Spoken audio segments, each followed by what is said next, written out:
Halo, apa kabar? Saatnya Anda menyimak berita Makassar bersama saya, Agi Kurnia Sandi. Sejumlah berita menarik yang saya sajikan untuk Anda dan berikut 3 berita utama hari ini. Anak berusia 8 tahun mengalami luka bakar demi menyelamatkan bayi yang terjebak kebakaran di dalam rumah.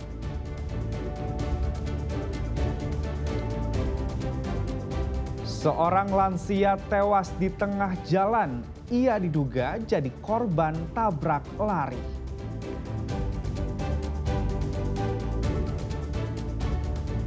Bocah laki-laki 10 tahun jadi korban penyerangan oleh sekelompok remaja. Anak panah tertancap di pahanya.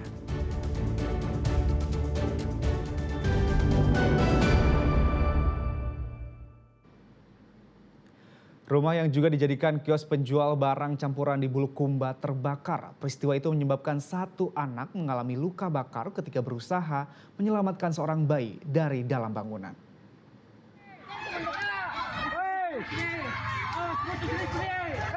Kebakaran hebat menghanguskan satu rumah sekaligus kios di Desa Balai Angin, Kecamatan Ujung Loe, Bulukumba. Api dengan cepat membesar akibat hembusan angin kencang dan material bangunan yang mudah terbakar. Warga sekitar sempat panik dan berupaya memadamkan api menggunakan peralatan seadanya, namun gagal. Dalam kejadian ini, seorang anak berusia 8 tahun penderita luka bakar. Korban berani menerobos api untuk menyelamatkan seorang bayi yang sedang tertidur di dalam kios. Korban luka bakar sudah dilarikan ke rumah sakit untuk mendapatkan perawatan medis. 2 unit mobil pemadam kebakaran tiba di lokasi dan langsung beraksi memadamkan api. Petugas berhasil melokalisir kebakaran dan melakukan pendinginan pada sisa puing bangunan, sehingga api tidak merambat ke rumah warga lainnya. Alhamdulillah dalam kejadian ini tidak ada korban jiwa, cuman ada korban luka atas nama Ade Talita umur 8 tahun. Itu diduga karena apa, Pak? Adapun penyebab terjadinya kebakaran itu kami belum bisa simpulkan, masih dalam proses penyelidikan. Kerugian material ditaksir mencapai 100 juta rupiah. Sementara itu pihak kepolisian masih menyelidiki penyebab pasti kebakaran ini. Muhammad Sardi melaporkan dari Bulukumba. Seorang lansia tanpa identitas ditemukan tewas bersimbah darah di tengah jalan. Ia diduga menjadi korban tabrak lari di jalur Trans Sulawesi, Kabupaten Pangkep. Tubuh kakek ini terbujur kaku di tengah jalan Haji Muhammad Yusuf, Kecamatan Minasatene. Warga sempat menutupi jenazah menggunakan daun pisang sebelum petugas kepolisian tiba di lokasi. Berdasarkan keterangan saksi mata, korban sedang berjalan kaki dari arah barat menuju ke arah timur. Korban diduga tersambar kendaraan berkecepatan tinggi yang melaju dari arah berlawanan karena melintas di jalur yang sangat gelap dan minim penerangan jalan. Polisi mengakui mengalami kesulitan mencari pelaku tabrak lari. Minimnya penerangan serta tidak adanya kamera CCTV di sekitar lokasi menjadi kendala utama pengungkapan kasus. Polisi terus meminta keterangan saksi untuk mengungkap jenis kendaraan pelaku.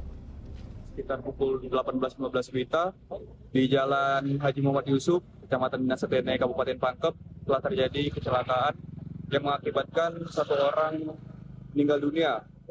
Untuk penabraknya identitasnya sendiri masih dalam penyelidikan karena tadi cuaca dan juga terkendala penerangan jalan, karena di sekitar TKP ini dapat kita lihat lampu penerangan jalan mati dan juga tidak adanya CCTV.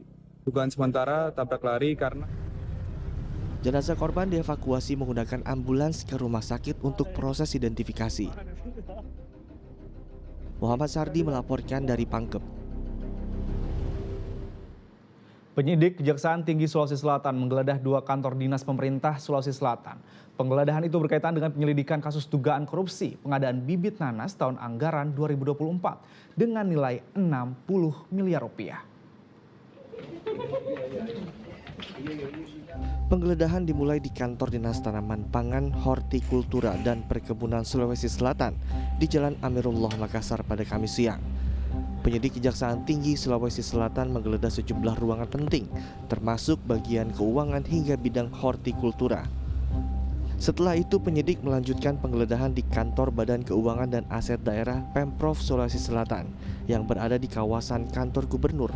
Di lokasi kedua ini penyidik mendalami proses penganggaran proyek bibit nanas tersebut. Aspidsus Kejati Sulawesi Selatan Rahmat Supriyadi mengatakan penggeledahan ini bertujuan untuk mengumpulkan bukti-bukti dokumen pendukung.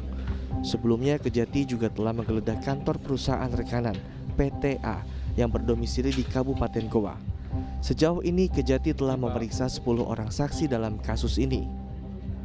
Untuk sementara terkait dengan markup, kita melakukan penggeledahan di perusahaan pengadaan, selanjutnya di Dinas Tanaman Pangan dan Hortikultura, dan terakhir di BPKAD Provinsi Sulsel.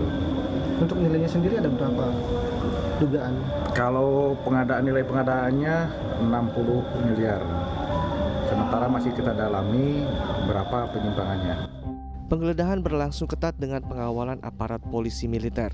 Meski proyek berbanderol 60 miliar rupiah, Kejati belum mengumumkan detail besaran kerugian negara karena pendalaman masih terus dilakukan. Raisa Habu melaporkan dari Makassar.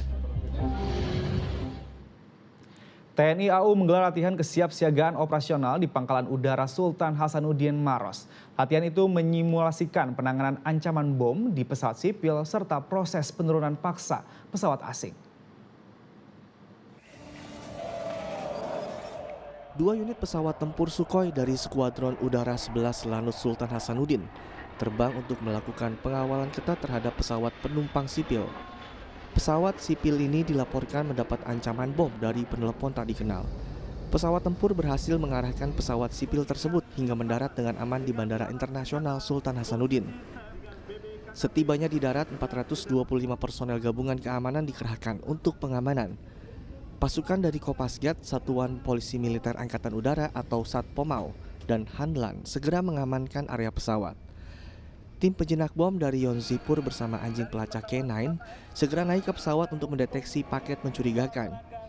Setelah paket diduga bom ditemukan, tim Jihandak segera mengevakuasi paket tersebut ke lokasi aman. Selanjutnya mereka melakukan disposal atau pemusnahan secara terkendali. Aksi pengamanan yang menegangkan ini merupakan bagian dari rangkaian latihan kesiapsiagaan operasional Komando Operasi Udara Nasional. Komandan Laut Sultan Hasanuddin menjelaskan, latihan ini bertujuan untuk menguji kesiapan personel dalam menghadapi situasi kritis. Dilatih oleh dari institusi Komando Pendidikan dan Latihan Tentara Nasional Indonesia, Perwira TNI di Jakarta. Dan dalam hal ini, kegiatan ini ada 2 skenario yang dilaksanakan, yang mana bahwa segala sesuatu yang menyangkut latihan itu kalau di TNI tujuan maksudnya adalah untuk uji doktrin. Latihan ini juga dirangkaikan dengan apel gelar kesiapan serta melibatkan skenario penurunan paksa pesawat asing yang memasuki wilayah udara Indonesia secara ilegal. Latihan kesiapsiagaan ini adalah bukti nyata komitmen TNI AU dalam menjaga kedaulatan udara Indonesia dari segala potensi ancaman. Raisa Habu melaporkan dari Maros.